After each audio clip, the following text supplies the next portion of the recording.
Ethan had always been fascinated by the idea of buried treasures, not the gold and diamond kind.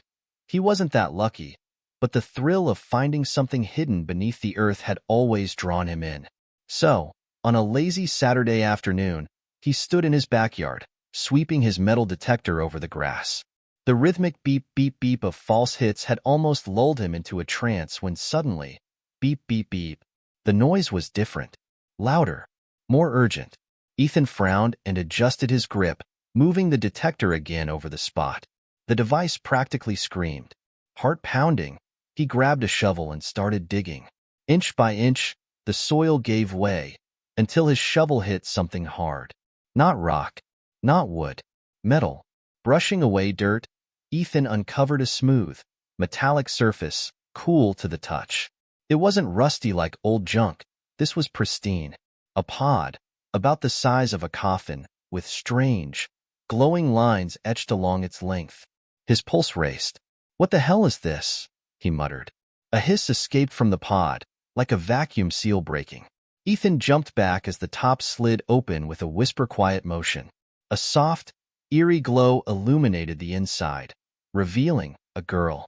She was young, maybe 16 or 17, with pale, silver-white hair cascading over her shoulders. Her skin had a faint shimmer to it, almost metallic under the light. Strange, glowing symbols ran down her arms, pulsating as if they were alive. Ethan swallowed hard. She wasn't human. Her eyes fluttered open, and that's when the real nightmare began. She bolted upright, gasping as if she had just surfaced from drowning. Her eyes, large, glowing, and an impossible shade of violet, locked onto Ethan's. For a split second, they reflected pure fear, but then, nothing. Confusion. Where am I?" Her voice was soft, musical, but edged with uncertainty. Ethan took a shaky breath. My backyard?" She glanced around, as if processing the information. Backyard. She tested the word, her accent strange, almost melodic. "What does that mean?" Ethan stared. "You don't know what a backyard is?" Her brows furrowed. "I don't know anything." She touched her temple, wincing. "I can't remember. Who am I?" "A girl. In a pod. Buried underground. With no memory." His brain short-circuited. Okay. Let's start small. What's your name?" She hesitated, then shook her head. "I don't know." Before Ethan could say another word, a distant rumble shook the ground. It was subtle, but growing. Tires on pavement. A lot of them. Ethan's stomach knotted. He turned his head toward the road. Black SUVs. 4 of them, barreling straight for his house. He acted on instinct. "Get up. Now," he hissed, grabbing the girl's wrist. Her skin was ice-cold. "We need to go." She let him pull her up, swaying slightly as if her legs had forgotten how to work. But she moved. Ethan yanked open the back door of his house, pushing her inside. He locked the door behind them, though he knew that wouldn't do much against whoever was coming. Peeking through the blinds, his stomach clenched. The SUVs screeched to a halt. Doors flew open. Men in black suits stepped out, moving like a well-trained unit. Armed. Serious. One of them, a bald man with an unsettling calmness, spoke into a radio. "We have the signal. Move in." Signal? Ethan glanced at the girl. Was she giving off some kind of tracker? "We need to leave," he whispered. "Now." She nodded, gripping his arm, and for a brief moment, Ethan felt a strange surge of warmth travel through him. Then, crash. The front door exploded inward. The next moments were a blur. Ethan yanked the girl toward the back door, his heart pounding in his throat. Boots pounded against his wooden floors. Shouts rang through the house. Target acquired. Move in. Ethan didn't think. He reacted. Bursting through the back door, he dragged the girl into the woods behind his house. Tree branches slapped against his face, but he didn't stop. The girl kept pace, surprisingly fast for someone who had just woken up from a metal tomb. A gunshot cracked through the air. Bark exploded beside them. "Keep running," Ethan shouted. The men were fast. Too fast. They were gaining.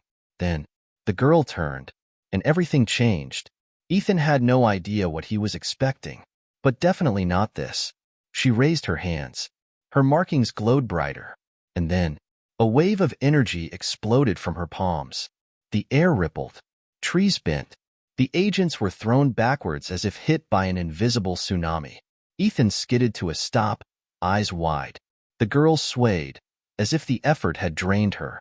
But she turned to him, breathing hard. "I remember something," she whispered. Ethan swallowed. "Yeah? What?" Her violet eyes met his. "I wasn't supposed to wake up." A chill ran down his spine. "What does that mean?" Before she could answer, a deep, inhuman roar echoed through the trees. Ethan turned. Something else was coming. Ethan's breath hitched. The roar sent a vibration through his chest, something deep and primal that told every cell in his body one thing: run. The girl staggered, gripping his arm. "They found me." "Who? The men in black?" She shook her head, her glowing eyes scanning the darkness between the trees. "No, them." Another roar. Closer. The men in suits were recovering, shouting commands, but they weren't chasing anymore. They were turning. Guns raised. A shape moved in the trees, huge, shifting, unnatural. And then Ethan saw it. It stepped into the clearing. 7 feet tall, maybe 8. Its skin was a swirling, dark purple, like a living shadow. Long limbs bent at unnatural angles. Its face, if it even had one, was a mass of shifting bone-like ridges. And its eyes, dozens of them, blinked and focused on the girl. A voice, but not from its mouth, inside Ethan's head. "She does not belong here." Ethan's knees almost gave out. The pressure in his skull was unbearable, like something was inside his mind, peeling it apart. The girl gritted her teeth, stepping in front of him. "You're too late." The creature lunged. Ethan barely had time to react before the girl raised her hands again. This time, the air didn't ripple, it cracked, like glass shattering around them. The creature froze. Its body trembled. Then, suddenly, it snapped backward, as if pulled by invisible strings. It let out a shriek that made Ethan's vision blur, then collapsed into itself, vanishing in a swirl of dark mist. Silence. The men in suits? Gone. Either thrown back or smart enough to run. Ethan wasn't sure. But he was still here, heart pounding, brain screaming for some kind of explanation. The girl swayed again. He caught her before she hit the ground. "You need to tell me what's going on. Right now." Her breath was shaky. I think I remember my name." Ethan stared. "And?" She swallowed, looking up at him, violet eyes glowing in the dark. "Nova." It fit. Nova tried to stand, but her legs barely held. Ethan kept a hand on her shoulder, steadying her. He wasn't sure if it was fear, adrenaline, or something else, but his grip tightened. "Those things, what was that?" Nova exhaled slowly. "Hunters." He waited, but she didn't elaborate. Just those 2 words, like they carried a weight she wasn't ready to unpack yet. Ethan ran a hand through his hair. "And the men in black? They work for someone worse." She looked toward the sky, as if expecting something. "And they're not the only ones looking for me." Ethan followed her gaze. The night was still, but a sinking feeling settled in his stomach. He wasn't ready for whatever came next. But somehow, he knew. This was just the beginning. He took a breath. "Okay, so what do we do now?" Nova's fingers curled into a fist. She closed her eyes. The symbols on her arms flickered, then steadied. "We run." Ethan nodded. He didn't know what was coming, but one thing was clear. His normal life? Gone. And he had no idea what kind of world he had just stepped into. But he had a feeling he was about to find out. The wind picked up as Ethan and Nova moved through the forest, their breaths quick and shallow. Every step felt like it could be their last. Every shadow could be hiding something worse than the last. The night was no longer just dark. It felt alive, as if unseen eyes were watching, waiting. Ethan tightened his grip on Nova's wrist, leading her through the trees. "Where are we even going?" She didn't answer right away. He glanced over and saw her eyes darting between the sky and the ground, as if tracking something he couldn't see. Finally, she whispered, "Somewhere safe. Somewhere farther." That didn't exactly fill him with confidence. "Nova, you were buried in my backyard." If that wasn't safe, then where is? She exhaled, frustration flickering across her face. I don't know, but I feel something. Like a pull. It's not far. Ethan wanted to ask what she meant, but the sound of distant tires skidding on pavement shut him up real quick. Flashlights flickered between the trees. More men. More voices. They weren't safe. Not even close. Nova grabbed his arm this time, her touch colder than before. Come on.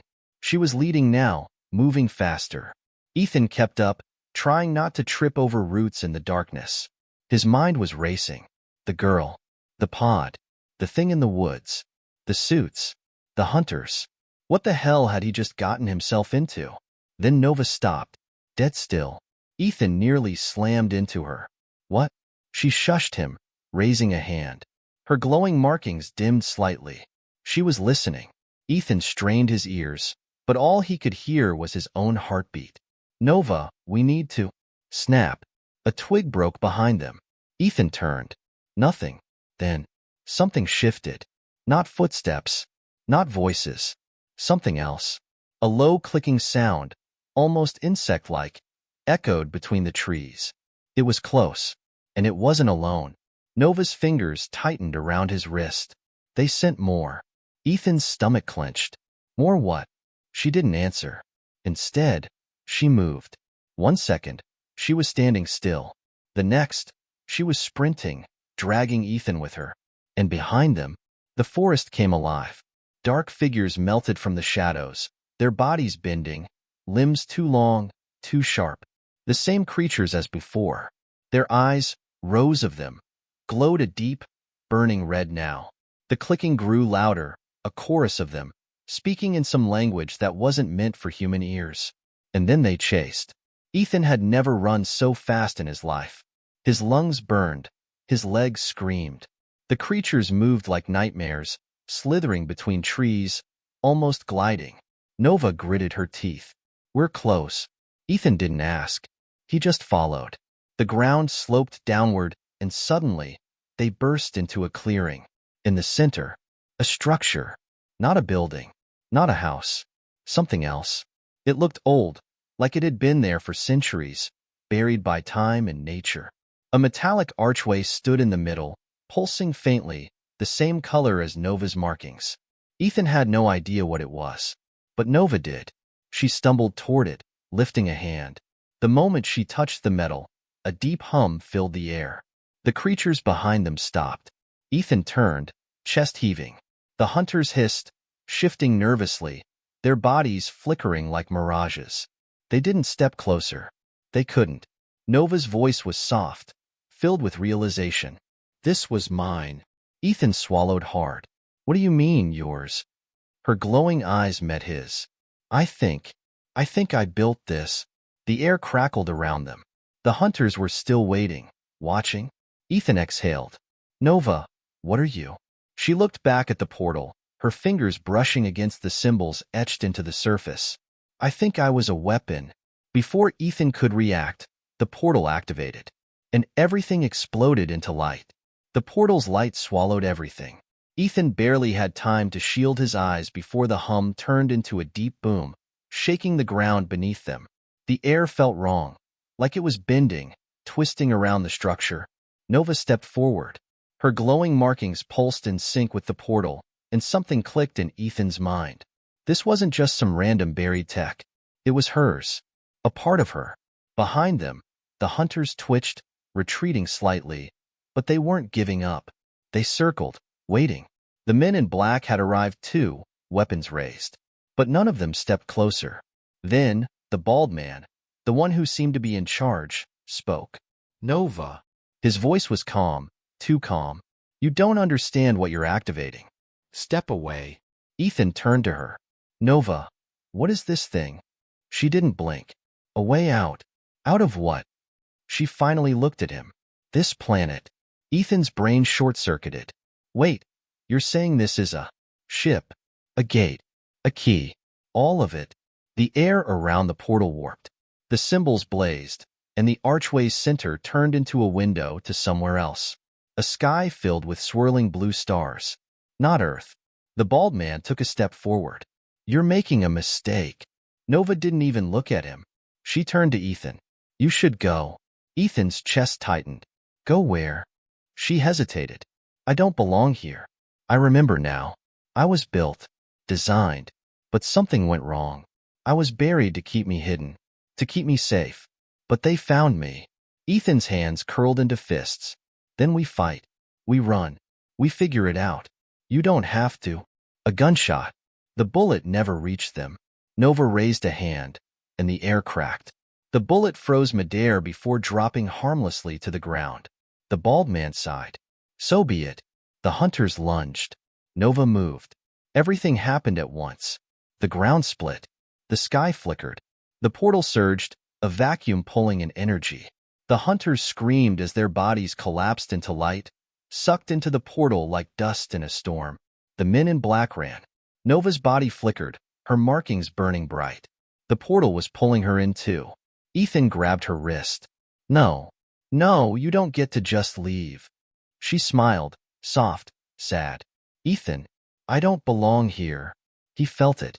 The pull, like the portal was calling for her. She placed a cold hand against his cheek. Thank you. He shook his head. Nova. She let go.